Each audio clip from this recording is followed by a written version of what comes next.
कसे आहात सर्वजण? झालं नाश्ता वगैरे? जेवण जेवण म्हणते, हे कामं सगळी सकाळची माझी पण उरकली.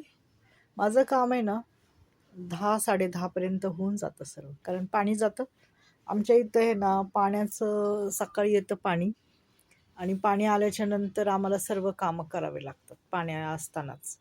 मग एकदा पाणी गेलं की मग दिवसभर काही काम नसतं, एवढं मात्र खरे. तर सकाळी सकाळी उठल्यापासून पाण्यातच राहतो आम्ही. कपडे, भांडी, सकाळचं पाणी सर्व भरावं लागतं. चहा वगैरे घेतला, दोशाचा नाश्ता केला, जरा थोडंसं पीठ केलं होतं कालचं परवाचं राहिलं होतं ते उत्तप्पासारखं केलं आणि खाल्लं. तर आता बघूया, पाऊस तर आता थांबलाय.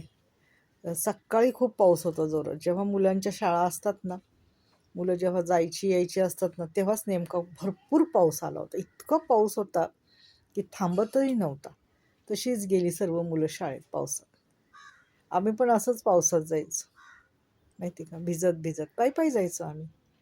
बस नव्हती, काही नव्हती, रिक्षा नाही, टांगा नाही, घोडा नाही, काही नाही. 1-2 करत आपलं जायचं शाळेत माहिती. असं होतं आमची शाळा. रेनकोट पण नव्हतं. आमच्या आईने ना असं एक प्लॅस्टिकचे कापड असतं ना, ते आम्हाला असं शिवलं होतं रेनकोटसारखं. ते असं आम्ही टोपीसारखं घालायचो. बॅग बॅग कसली हो, दप्तर दप्तर घ्यायचो आणि जायचो. खूप पाय गार पडायची पाण्यात चालवून चालवून चालवून, है ना, पावसाच्या दिवसात. पण मजा यायची.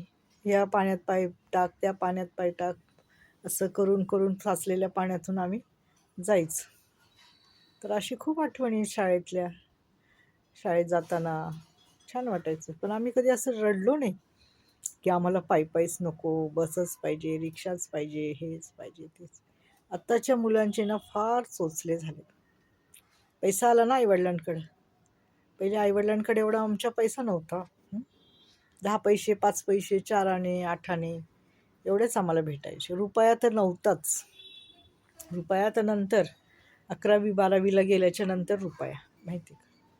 तर असं आहे बघा, प्रत्येकाच्या लहानपणाच्या वेगवेगळ्या आठवणी असतात, हो की नाही. धन्यवाद.